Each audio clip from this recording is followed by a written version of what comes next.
Yeah, guys, it absolutely could. We are watching this vote very closely in the House and Senate, and I apologize if I was a little late on the take here. I was trying to pay attention to this vote because we may not have to worry about anything if this passes before that midnight deadline. But if it does not, certainly we've already heard from TSA that there could be delays at places like Hartsfield-Jackson and airports around the country. And certainly these TSA agents will notice it because they will be doing this job during one of the busiest times of the year and not getting paid for it. And so we actually talked to some TSA agents today. We're very concerned about this because it is the holiday season now. 40 million passengers are expected to hit the air across America for holiday travel in the coming days.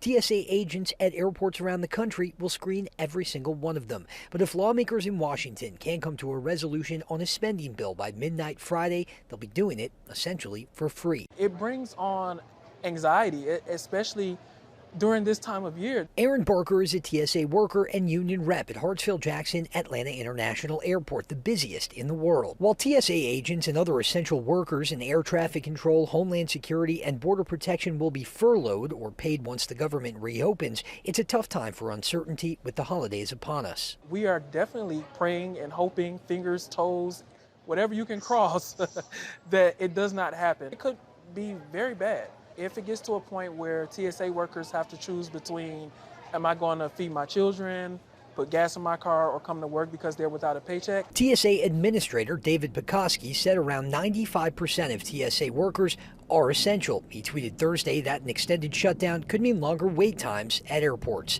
Homeland Security Secretary Alejandro Mayorkas saying he has concerns about the nation's safety if crucial defense agencies don't get the funding they need. The implications and the consequences are serious, especially when it comes to Homeland Security. Georgia lawmakers still confident something will shake out before midnight.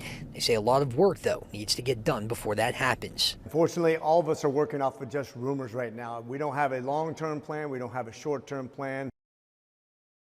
And so Mayorkas also said that another agency that could get caught up in this is the one that's part of Homeland Security that helps with cleanup after natural disasters, and that could impact a lot of Georgians who are still recovering from recent Hurricane Helene. From Hartsfield-Jackson Atlanta International Airport, Doug Reardon, Atlanta News First.